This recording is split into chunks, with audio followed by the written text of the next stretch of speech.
प्रिय भगवत बंधुओं, today is an auspicious day to so many people who are perceiving God in different forms, like formless form, and who perceived God in the form of an Acharya. Both are performing today as an auspicious day for them. Few people are performing Bakrid today, and few are performing their Guru's birthday today, Mahavir Jayanti. We people, believers in Vedas, believers in God as recommended by the Vedas, are also discussing about his great and divine celestial song Bhagavad Gita from today onwards for about 4 days or 5 days. Talking something about God is always beautiful. Let it be in any language. Let any person speak about God or His divine grace. It's always beautiful and it's always divine. A person who talks about God, not necessarily a person who knows everything about God, and a person who is listening to is not necessarily be a person who doesn't know anything about God. Listener may be great and speaker may be an innocent. But when they talk about God, when they spend their time with God and His voice, it's always divine. And it gives a sort of joy which elevates the inner feelings to a higher altitude always. So friends and devotees, from today onwards we are going to discuss about the 13th chapter of his divine song Bhagavad Gita.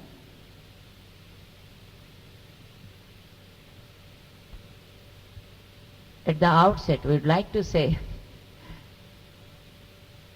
though we are not masters in speaking English, you people are learned, still as our Vikasa Tarangini friends and members wanted us to speak in this language, we ventured to speak about this chapter. Of course, you love to listen to that because you know the subject, you know the depth of the subject, you know the greatness of God, and you love His words always. Bhagavad Gita is His divine song. Do you know what is a song? In Srimad Bhagavat, there is a beautiful song which is called Gopika Geetam. Do you know what it is?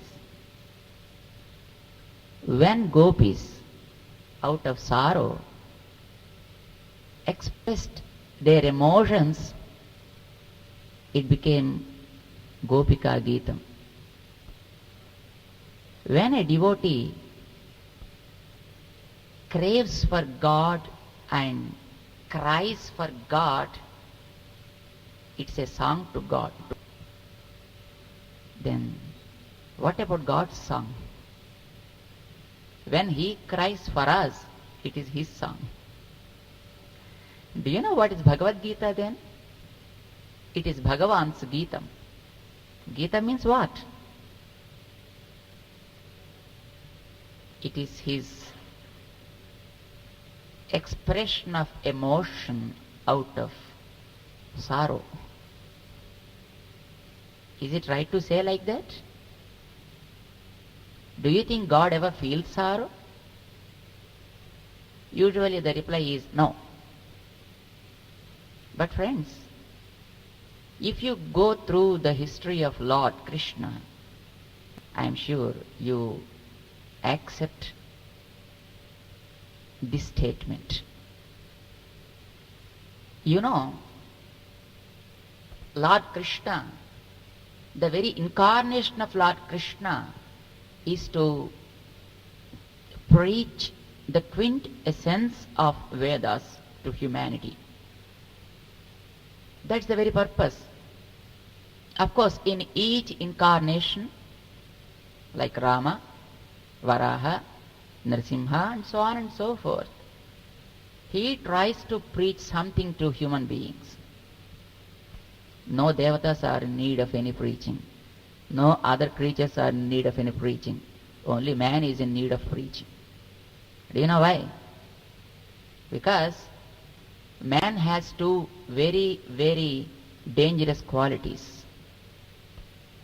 One is selfishness, and the other one is domination. He wants to possess something. If anybody comes in his way, he tries to dominate him and eliminate.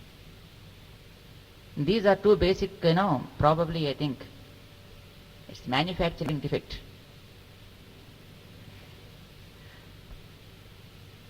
So when Brahma created this, probably I think he himself has these problems. So we can't help, These two things happen because of Ashraddha. You know the history of Brahma, right? God created Brahma. Without Brahma's asking, he preached the whole Veda to Brahma.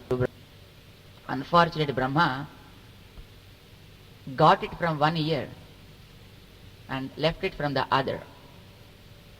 So again, when he started crying for Lord, Lord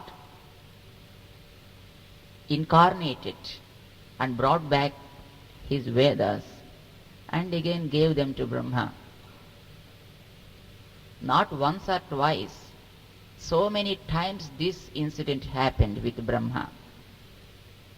It's because his Ashraddha. The Brahma was not having any Shraddha. So, God wanted Brahma to do something. Brahma didn't want to do that. So, how he pays any attention towards that then?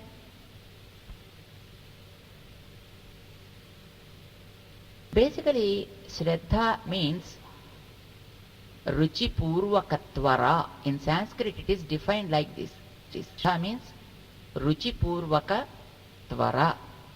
That means having sincere devotion and eagerness. Having good love towards something and having eagerness to get it is called Shraddha. Brahma was not at all having any eagerness nor any love towards the Vedas, towards his preachings, because he never asked Lord to preach Vedas to him. But God, out of love and affection towards these souls who were always in the jaws of Ahankara, so he started preaching Vedas, the holy Vedas, to four-headed Brahma. This happened so many times, But at the end of this, when Lord took the form of Hayagriva in Kanchipuram, he appeared to the four-headed Brahma in Homakunda. Then Brahma asked for Vedas and God preached those Vedas. Since then, he didn't lose those Vedas. It is set in the history. And even that also, my friends, preaching anything new should be on an auspicious day. Then the person who takes it will retain in his brain. Unfortunately, whenever God preached Vedas to Brahma earlier, it was probably the Pratipat Tithi. Pratipat means after Amavasya or after Purnima. The first Tithi is called Pratipat, and that Tithi God preached. So he did not retain that in his brain, the Brahma. But when God took the form of Haigriva, he preached the Vedas to four-headed Brahma on Purnima day, on Sravana Purnima, Avani Purnima day. So Brahma was able to preserve that Veda with him. So when Brahma himself is not having any Shraddha, then how do we expect that we are having much Shraddha? So if somebody says, you are not having any Shraddha, why this much of a Shraddha? Then you need not at all, feel sorry for it. Because the defect is what you call from generations together, it is being passed on to us. In spite of that, if people like you are having Shraddha, means hats off to you people. We can say, God, in spite of preaching Vedas to human beings, he wanted to extract the essence of Vedas and give it in a small sloka form, in a nutshell, for which in each of his incarnations he preached a few slokas which are called Charama slokas. Charama sloka talks about the greatness of that particular incarnation. In Ramavatara, he gave a few Charama slokas, like when Vibhishana came from Lanka to Rama and dedicated himself to the lotus feet of Rama through Sugriva. Rama had a consultation with so many monkeys, and nobody accepted that this Vibhishana should be saved. Then Rama took a pledge saying, Sakrideva prapannaya tavasmiti cha yachate abhayam sarvabhyo dadami etad vratam mama. This is my oath, this is my pledge. If anybody comes to me just once, if he says, I am yours, my Lord, that's enough. He need not possess any qualities, he need not do anything more than this, and I save him from all the beings. Sarva bhutebhyo abhyam dadami. I protect him. I save him from all sorts of problems, from all beings. That's his pledge. And even that, while surrendering also, surrenderance itself is a great difficult thing, Sharanagati is not an easier task. So people again may think, Hare, we are not able to surrender ourselves, so we need not go to God at all. We have 101 ways to escape from God. Somebody might say, surrenderance are not possible for me, so let me not go to God. Let me choose something else. In the same incarnation, Rama revealed his greatness in the next sloka saying, Mitra bhavena sampraptam na tyajeyam kathanchana. Let somebody have faith in me or not. Let someone come with a cruel heart. I save him. If he poses as if he is a friend of mine, in heart he may be having so many very bad thoughts, but in mouth, on the surface he may say, I am your friend. Enough, that's enough. If the mouth speaks good, that itself is enough. I take care of him. I never check in the heart, in the inner layers of the heart. To punish someone, I go through the inner layers of the heart. Through the mouth, he may say something bad. But in the heart and heart, he may be having some love. I never take care of the mouth to punish someone. But to save someone, I take only the word And if he says, I am your friend, let him think of buying anything in the heart, I'll save him. Then somebody asked, oh Rama, if he is the greatest sinner, then are you going to save him? Dosho yadyapi tasya syat. Our acharyas wonderfully commented, Dosho yadyapi tasya syat means if he has any doshas, any sins in him. But our acharyas didn't say that. Let him be the greatest sinner.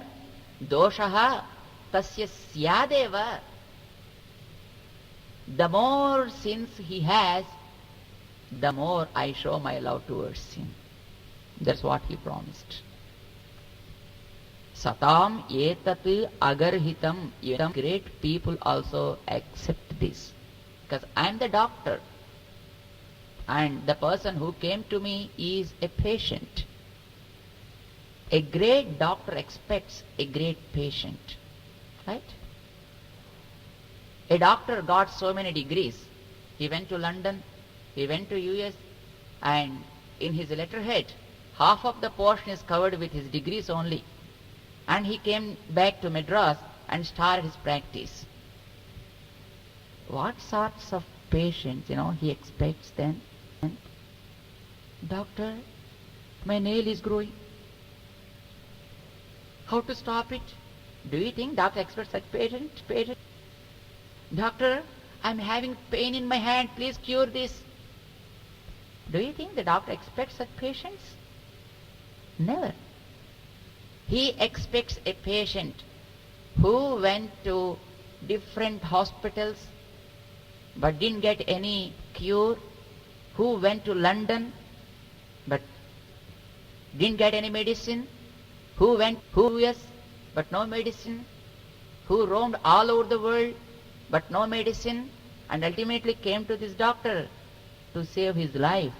The doctor, if he has real confidence in his own subject, then he says, don't worry my friend, I'll take care of you. Come on. Then he starts treating on the patient.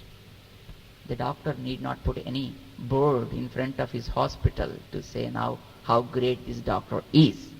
The patient, he propagates his greatness. So, a real doctor expects a real patient who cannot be cured by anyone else in the world except him. Rama said, Doshaha tasya syadeva. Let him be the greatest sinner, but I'll take care of him. Who is the worst sinner than Kakasura, my friends? Kakasura? Rama saved him because he surrendered to the lotus feet of Lord Rama without knowing that it's Rama's feet. It's enough. Knowingly or unknowingly, let him come to me. I'll take care. This is in Rama incarnation.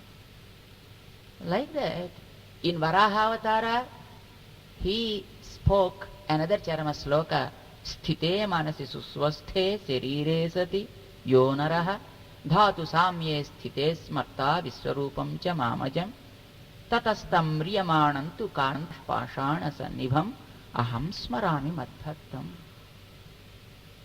When a person is in hell and health, if just he thinks once of me,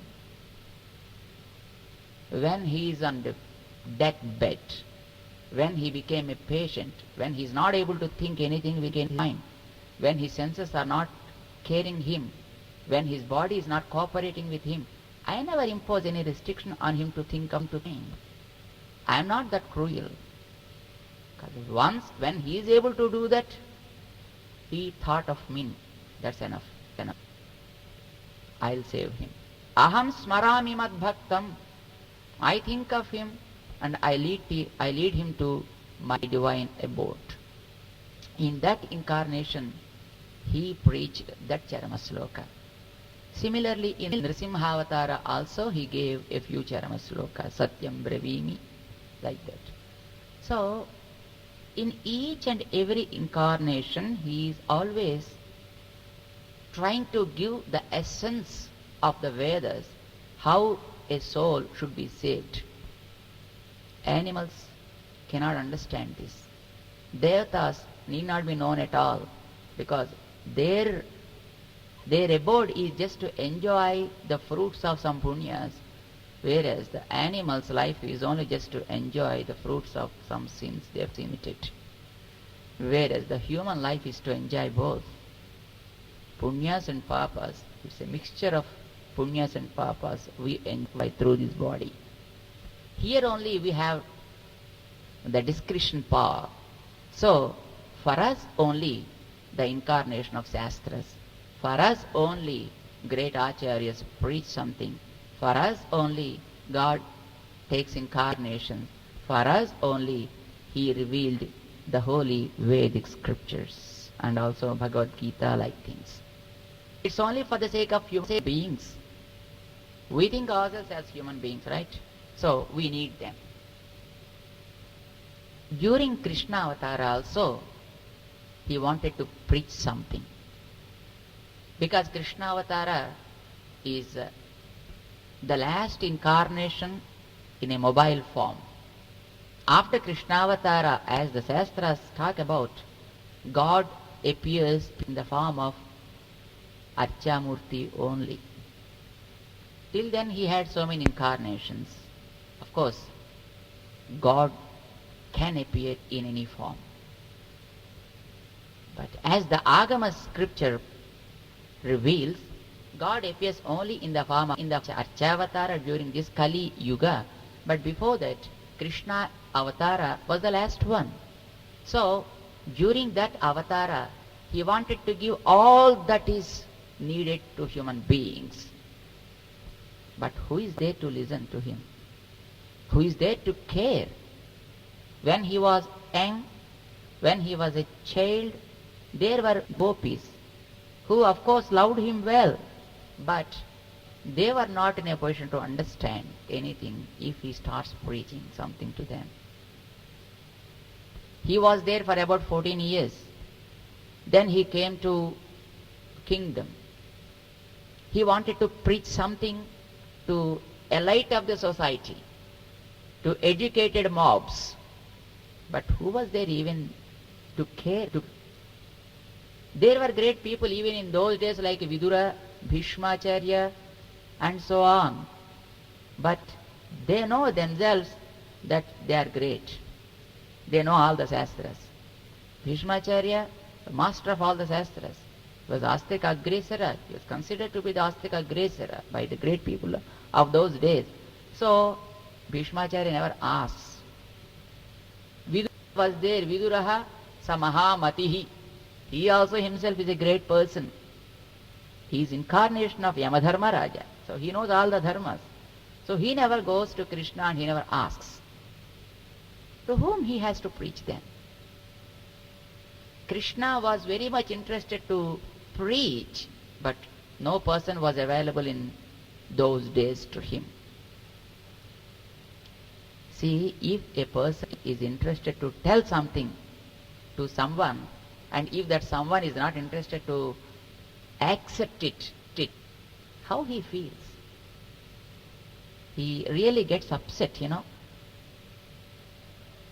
Our Acharya, our Periyajir Swamiji used to, tell a story about a person. There was, a Jamindar once upon a time whose ears were like the ears of a donkey. He used to tie a turban on his head always. He used to keep the turban always. He also in need of shaving and other things, once in a while. He kept his Asthana Vidwan. His Asthana barber was there always with him. Who knows about these things? The Jamindar never wanted that what you call that, the deficiency. He never wanted that others should know that. But once upon a time, what happened? The barber went to his relative's house for a month time. Then the Jamindar ordered that barber to appoint a person whom he knows well, who can keep the secrets well. Then the barber brought a person, his intimate person, and entrusted him to the Jamindar. The very next day, when the Jamindar was, is being dressed, he removed his turban, and this barber has seen his ears, and then unknowingly, if we see something surprising thing, then the word comes out. He said, "Arey, his ears are like donkey ears." This fellow heard these words. But if he speaks anything out, that fellow is having a knife in his hand. So that's not the safer. Hang them. Be careful. This barber went home and he was not able to eat any food. He was not able to sleep. He was not able to sit. He was not able to stand. He was not able to move. So because a secret is moving in his stomach. So he is suffering like anything, like a pregnant lady, who was carrying 9th month or 10th month. So he is like that. He wanted to just vomit it out anyway, but where? If he speaks out with someone, then he was not able to keep it in his stomach. He was not able to reveal it out. Till evening, yes, he was trying to suppress the feeling. But what happened, probably when it was 5 or 6, he ran out of the village where there was a very big bush of bamboos, and he found that no person was there. He dug at the beginning, at the roots of the bamboos, and then he said, "The ears of the Jamindar are like donkeys." He revealed, he vomited, and again, out of fear, he covered with mud and came back home. Then he was free. Then he took his food. Then he slept. If there is a secret which we know, we have to reveal it to someone. Otherwise, it will be growing like virus. Then somebody asked our Swamiji, then how did you know about it? When he made such a very big plan to keep the secret as a secret, then how it came to you? For a story, there won't be any legs, there won't be any eyes, there won't be any ears. Story is a story always, my friend. You should believe in the story, that's all. But Swamiji, you know about it, so there must be something, which made you to know about this. Then our Swamiji used to say, my friend, what happened later? This fellow went back home. Then a person who was taking care of few goats came there, cut a piece of bamboo off that bush, and then he made a flute. But when he started playing the flute, how he started singing? Jamindar's ears are donkey ears. It's not singing Sarigama Padanisa. No, it says, if a person is having something to be told, he needs someone to listen. He expects that someone should ask him, should get it from him, and should respect that word. Krishna, though wanted to reveal all the secrets of Vedas to human beings, but in those days there was no person to take care. Krishna wanted so many people, but Krishna once wanted even Akrura also to ask about his greatness. When Krishna being brought to Madurai from Nandavraj, then on the way in a tank he showed his universal form to Akrura.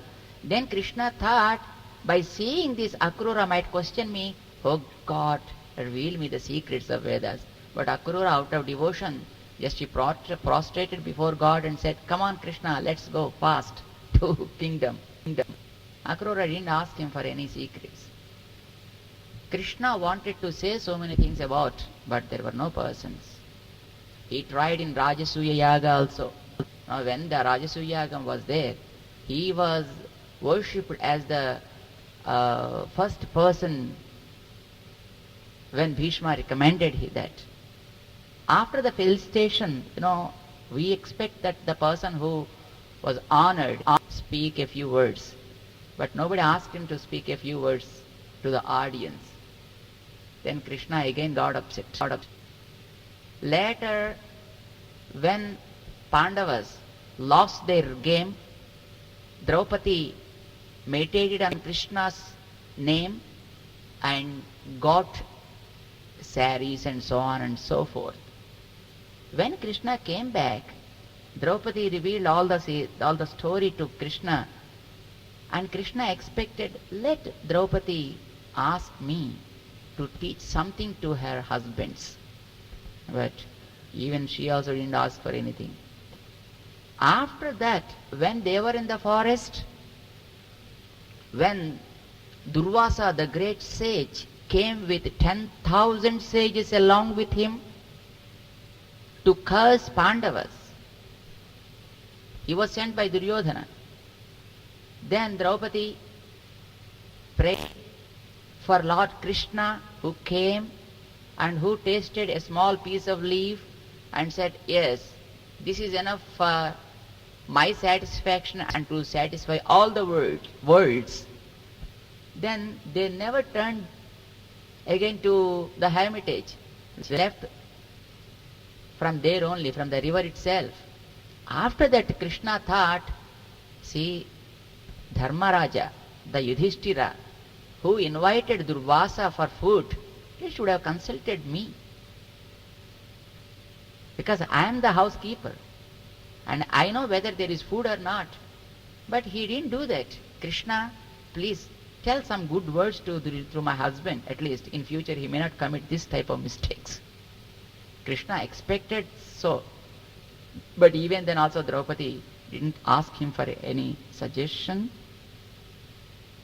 Then Krishna was being upset during all these occasions because taking something as a chance, he wanted to reveal the whole secret of Vedas. At the end, when the war has been declared, then Arjuna wanted Krishna as his driver, and Krishna happily accepted because there is the right time to teach something to these human beings, keeping Arjuna as a Vyaja. Then war has been started.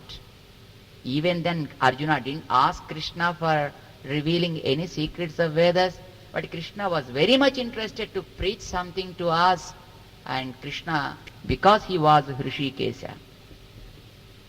Hrishikesha means controller of the senses of all beings.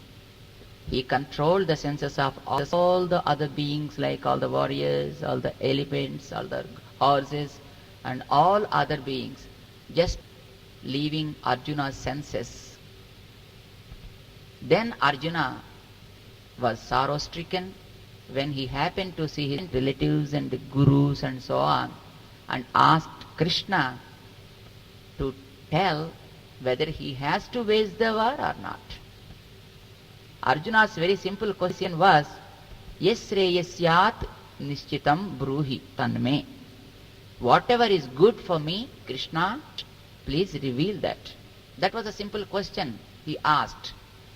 But my friends, Krishna was a great Acharya. He was the first Acharya and he is the greatest Acharya of all. So, he knows how to teach something to any person. Krishna wanted to teach the quintessence of Vedas. He took the small word, Sreyaha, and basing on that word, he started revealing all that is needed to get Shreyas to the soul. We need Shreyas to the body first, to the senses next, to the mind, to the manas, to the buddhi, and to us too. We are the one who are seated in this chair, in this body. We are not the body. Body is ours. We have few instruments with us. They are called senses. We have another powerful instrument with us. That is called manas. Of course, mind is again an instrument in the hands of manas. And again we have powerful energy with us, which is with us the buddhi. And again we are there to use all of these instruments to attain Shreya, to attain good. While attaining Shreyas to us, we don't want to spoil the body. We don't want to spoil our senses. We don't want to spoil our manas also. We want to satisfy them. At the same time, we want to use them to attain ultimate salvation to us, to the souls.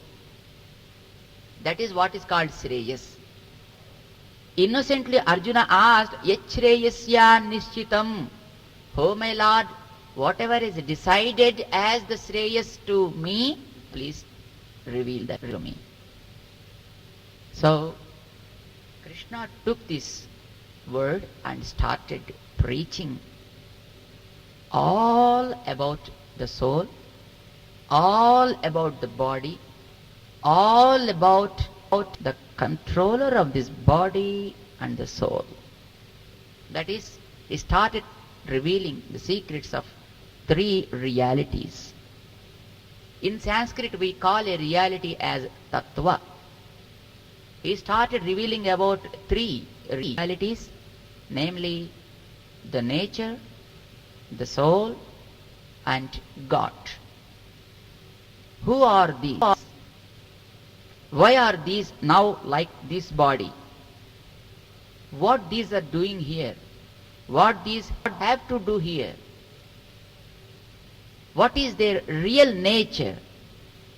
Krishna wanted to teach about all these things in Bhagavad Gita right from 2nd chapter. Friends, Krishna revealed the whole secret of Vedas in 17 chapters. The first chapter is of course Arjuna's sorrow, Arjuna Vishadam. Each chapter is called a yoga. Yoga means a sadhana, a mode. Krishna wanted to reveal about the modes of salvation or mode of attaining Shreya, Shreyas. That mode, that sadhana has been divided into so many aspects and was revealed to Arjuna. Bhagavad Gita is having 18 chapters and there are 700 slokas in Bhagavad Gita. It's only 700 slokas divided into 3 parts in which there are 6 chapters. So each part having 6 chapters is called one Shatkam. Shatkam means in which there are 6. Each Shatkam has a specific topic to be discussed. In the first Shatkam, that is in the first 6 chapters, Lord Krishna discussed all about the soul. Soul, its attainment, its practices during the life, its practices. Arjuna, Krishna said at the end of 6th chapter. Then Arjuna thought, oh my Krishna, thanks to you. I wanted to stop the war. I wanted to take sannyasam. I wanted to get out of this battlefield, for which I am asking you in so many ways. And you started telling me, do karma yoga, do karma, do karma. And I thought that's real. But now you preach, tasmat yogi bhava. So Arjuna, become yogi. I am interested in that. So let me go for self-realization. I am now just leaving my arrows and bows, and then I am going to start meditating upon the soul. Then Krishna called on him again and said, my friend, you mistook what I spoke. You didn't catch my point, my friend. I didn't say that this is the end of the whole. Yes, you need to have self-realization, no doubt. But how the self-realization is to be attained? You need to know about that also. I'd like to tell you something, my friend. Yoginamapi sarvesham madgatenantaratmana shraddhavan bhajate yo mam same yuktatamo matah. You can become a yogi, no doubt. But among all the yogis who love me, who meditate upon me, is really a beloved person to me. I love him more than anything else. There he ended the 6th chapter. Then Arjuna again guarded out, my lord, till now you said that I have to realize the self, and now you say you love a person who loved you than a self-realized person. Then who you are? What is the relationship between you and the soul? Why we have to realize you? So what you say now? Self-realization is important or God realization is important? Do you want to know something about that, my Arjuna?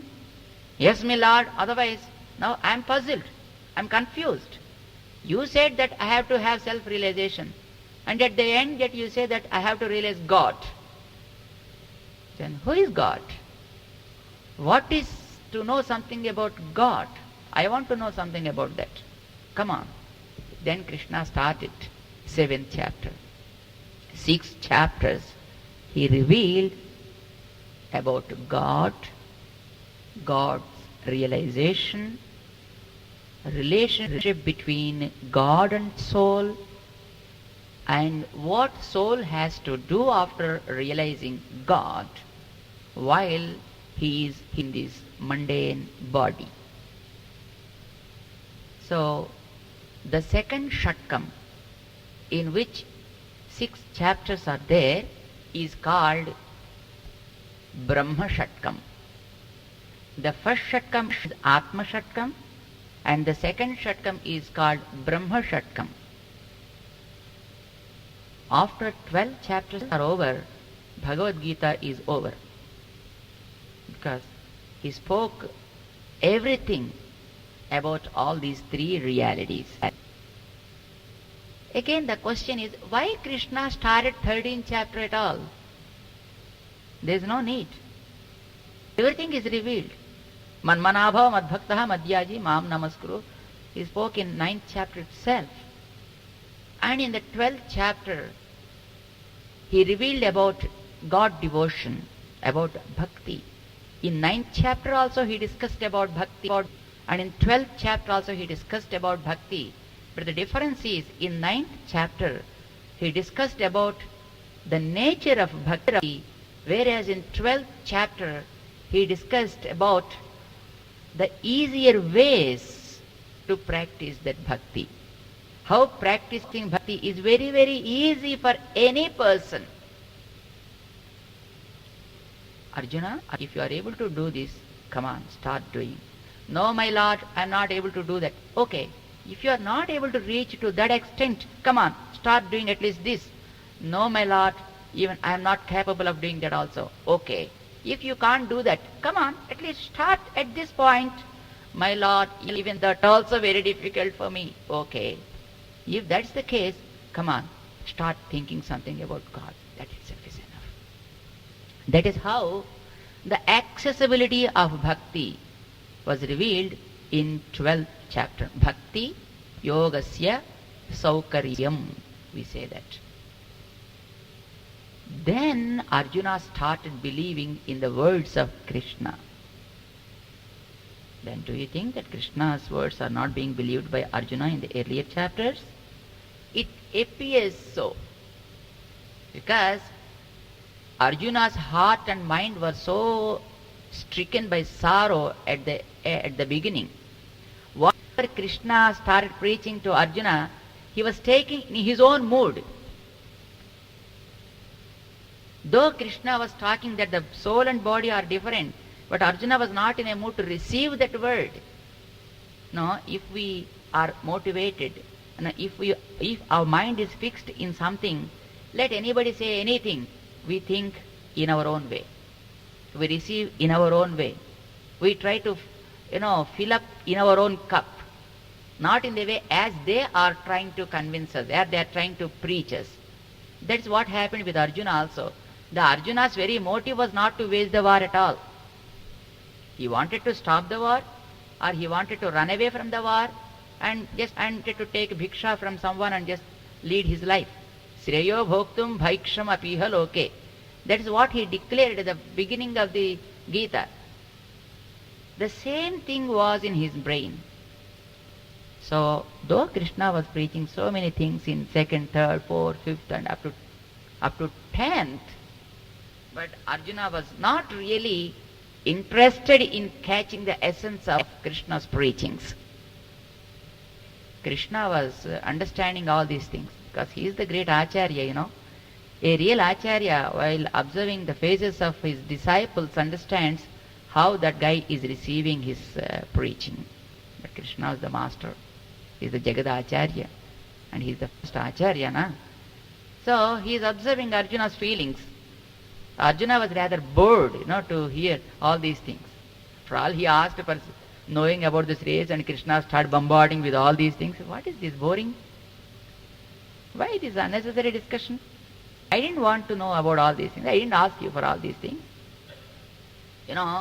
At the beginning of 10th chapter itself, he made it very, very clear. After the 9th chapter is over, Krishna, as the essence of God realization, said, Manmanabha madbhakto madhyaji mam namaskuru, you attain everything if you are hooked to me. Then there the whole thing is over. Krishna wanted to get relaxation for a few moments. Though there is something to be preached, he wanted to just relax once. Because now, to teach 8 chapters of Gita, now where there are about 300 and odd slokas, now one will get exhausted, So just he wanted to take a few moments time so that he will have a little breath and other things. Again he can teach. Then Arjuna thought, Hamaya, preaching is over. Usually we think that the person who speaks will get exhausted. But it's not the case. The person who listens to will get exhausted always. When the person is speaking something, he thinks, Arere, if I would have, told like this, or if I would have, spoke about this also, it will be nice. Oh, let me also say this also, and this information also let me pass on. That's how the speaker thinks. But the listener, when the speaker stops,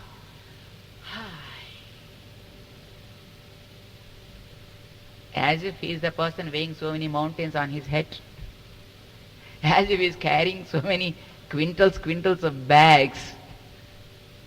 So that is the case even with Arjuna also. When Krishna stopped at the end of 9th chapter, then Arjuna thought the discourse is over. But at the beginning of 10th chapter, again Krishna started telling, Parambhuya pravakshyami. He started. Oh Arjuna, again I am going to tell you something about. Then Arjuna got upset. Who asked you to start again? I didn't ask you. Okay. The real teacher, the great teacher, when observes the feelings of the student, if his facial feelings are, I'm not able to follow, like this, then he may preach in a different way. In a particular parameter, again, he may start preaching.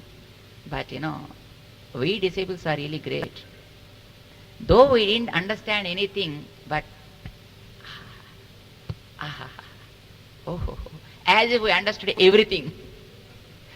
We pose as if we understood everything. So Arjuna was our representative now. So he always says, yes, I got everything. I got everything. What he got? Do you know the story of Arjuna?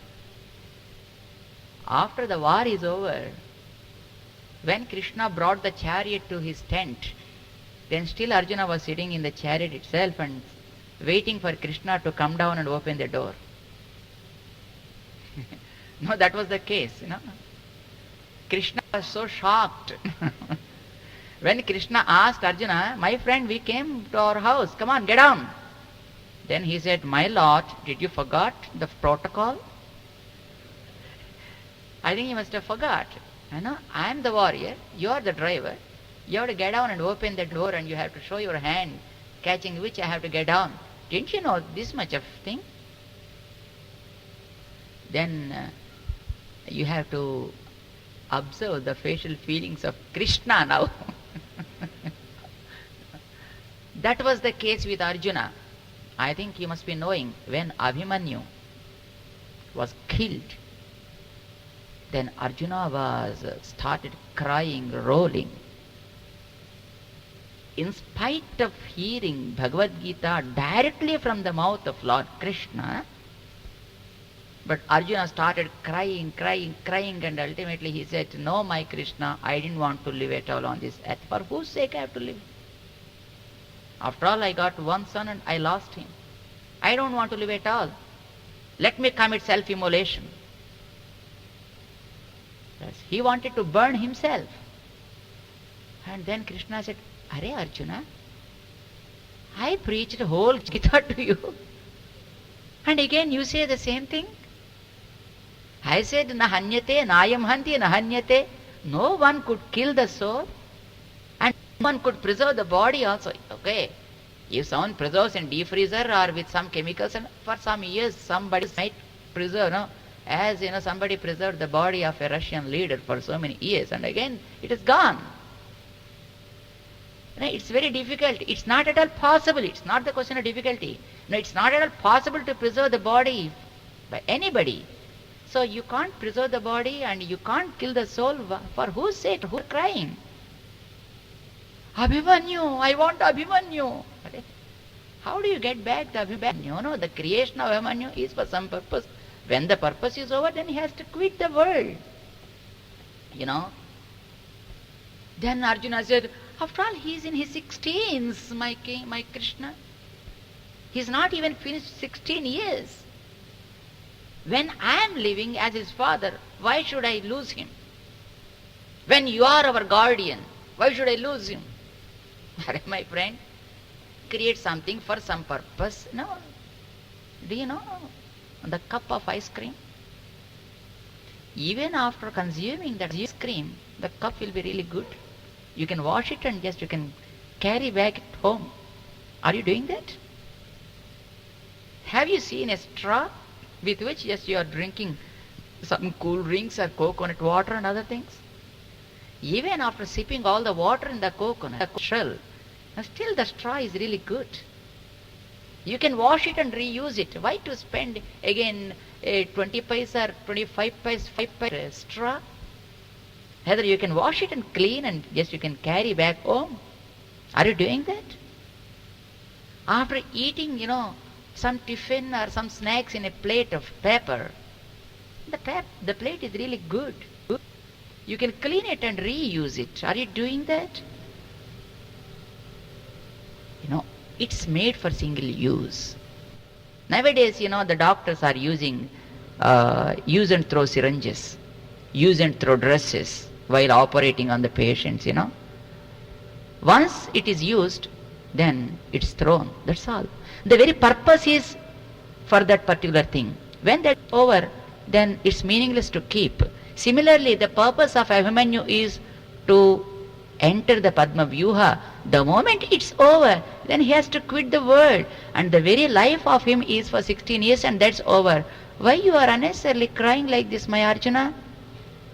Then Arjuna still was not able to understand the thing. That was Arjuna. So his moods are always reserved. So he didn't want to come openly. But he poses as if he knew everything.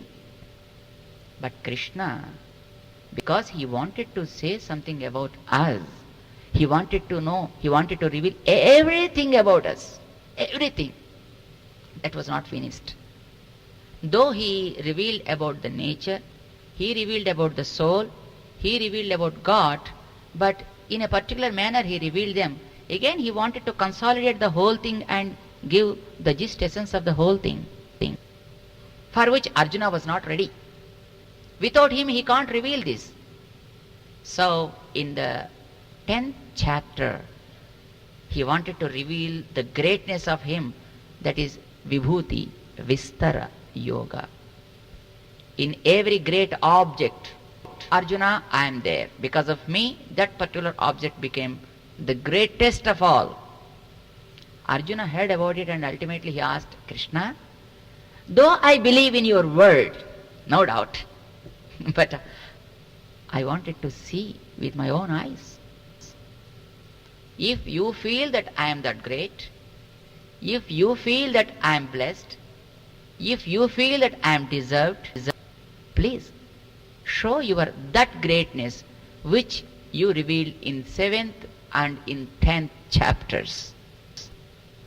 That means Arjuna was not really believing in his preachings.